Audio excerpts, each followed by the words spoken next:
ಈಗ ಭೈರತಿ ಸುರೇಶ್ ಅವರು ನಗರಾಭಿವೃದ್ಧಿ ಸಚಿವರು ಮಾತಾಡಬೇಕು ಅಂತ ಹೇಳಿ ವಿನಂತಿ ಮಾಡ್ಕೋತೇನೆ.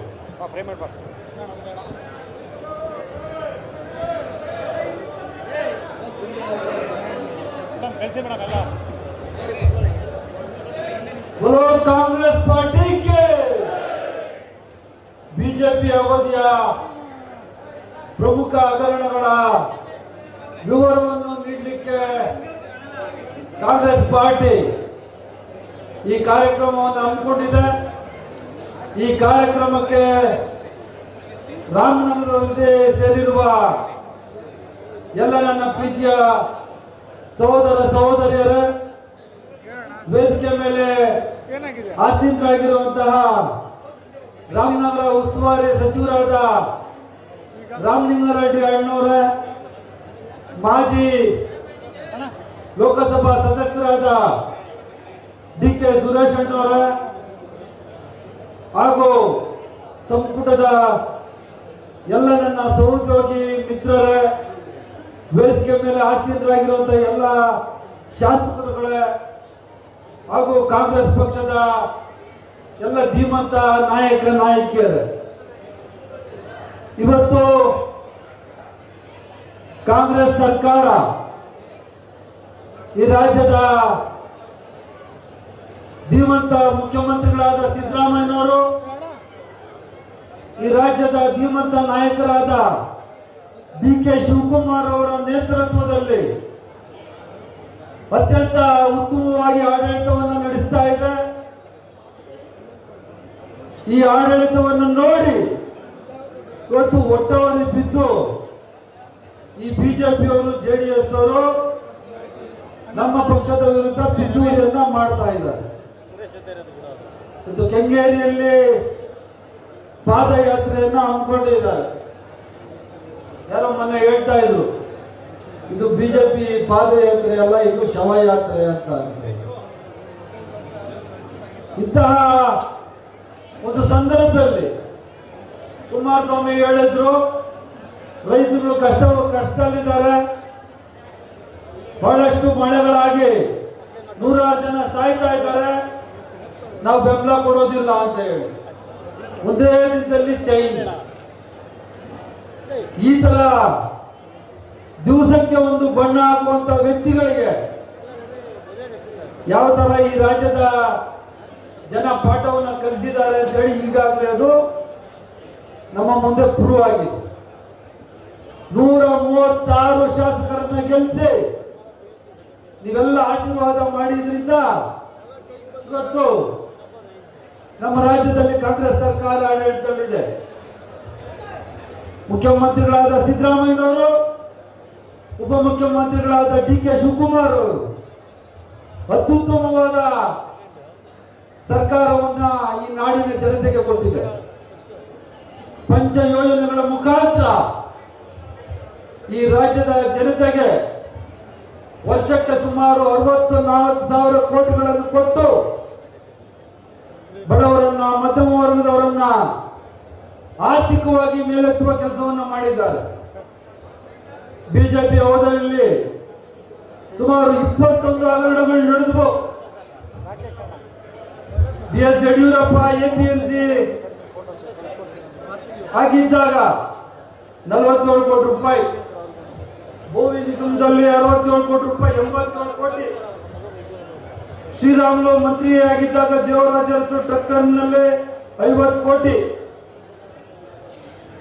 ಯಡಿಯೂರಪ್ಪ ಅವರು, ಬಸವರಾಜ ಬೊಮ್ಮಾಯಿ ಅವರು ಮುಖ್ಯಮಂತ್ರಿಗಳಾಗಿದ್ದಾಗ 430 ಕೋಟಿ. ಕಿಯೋನಿಕ್ಸ್ ಅಲ್ಲಿ ಬಸವರಾಜ ಬೊಮ್ಮಾಯಿ, ಯಡಿಯೂರಪ್ಪ ಮುಖ್ಯಮಂತ್ರಿಗಳಾಗಿದ್ದಾಗ 500 ಕೋಟಿ. ಈ ತರ ಪಟ್ಟಿ ಮಾಡ್ಕೊಂಡು ಹೋದ್ರೆ ಬಿಜೆಪಿಯವರು ಮತ್ತೆ ಜೆಡಿಎಸ್ ಅವರು ಸೇರಿ ಈ ರಾಜ್ಯವನ್ನ ಹಾಳ್ಗೆಡವಿ ಹೋಗ್ಬಿಟ್ಟವರು.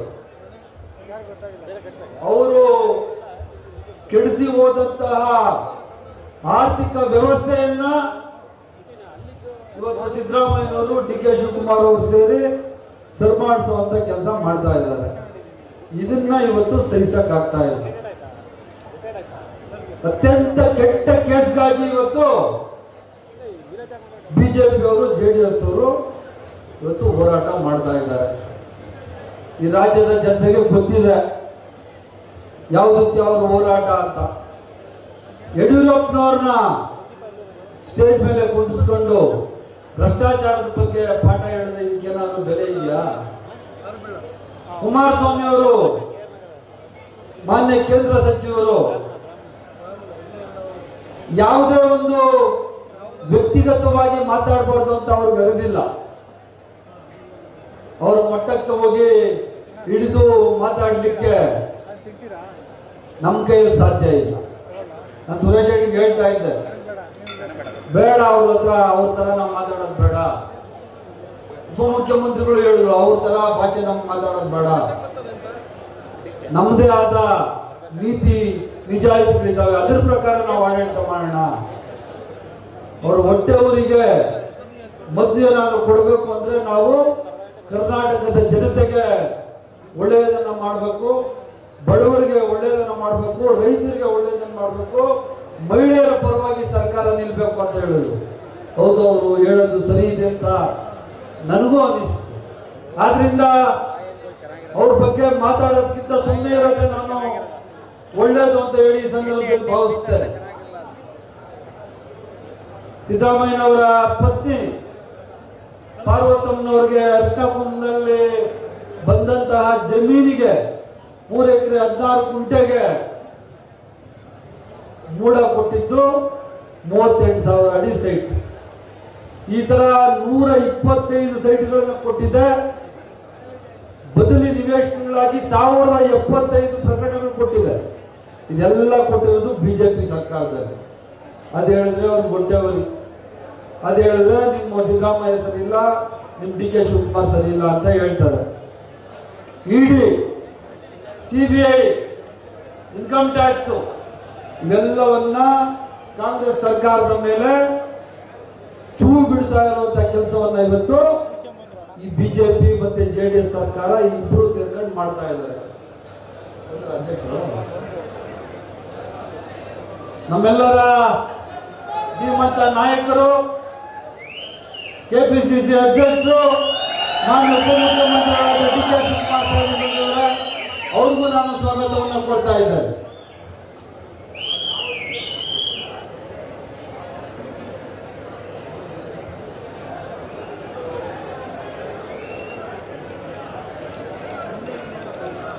ಈ ಮುಂಚಿನ ದಿವಸಗಳಲ್ಲಿ ಈ ಎರಡೂ ಪಕ್ಷದವರು ಸಿದ್ದರಾಮಯ್ಯನವ್ರಿಗೆ, ಡಿ ಕೆ ಶಿವಕುಮಾರ್ ಅವರಿಗೆ ಇವರಿಬ್ಬರಿಗೂ ಆಗಲ್ಲ ಅಂತ ಹೇಳಿ ಬಹಳ ತನ್ನಿಡುವಂತ ಪ್ರಯತ್ನ ಮಾಡ್ತಾ ಇದ್ರು. ಜೋಡಿ ಎತ್ತುಗಳ ತರ ಈ 1.25 ವರ್ಷದಲ್ಲಿ ಇವರಿಬ್ರು ಕೆಲಸ ಮಾಡ್ತಾ ಇದ್ದಾರೆ. ಇದನ್ನ ಅವ್ರ ಕೈಯಲ್ಲಿ ಸಹಿಸ್ಕೊಳಕ್ ಆಗ್ತಾ ಇಲ್ಲ. ಆದ್ರಿಂದ ಮುಂದಿನ ದಿವಸಗಳಲ್ಲಿ ನಿಮ್ಮ ಆಶೀರ್ವಾದ ಇರಲಿ. ನಮ್ಮ ಪ್ರದೀಪ್ ಈಶ್ವರ ಬಹಳಷ್ಟು ಜೋರಾಗಿ ಹೇಳ್ತಾ ಇದ್ದ, ನನಗೆ ಅವನ ತರ ಜೋರಾಗಿ ಡೈಲಾಗ್ ಹೊಡಿಯಕ್ ಬರಲ್ಲ, ಮಾತಿನ ಮಲ್ಲ ಅವನು.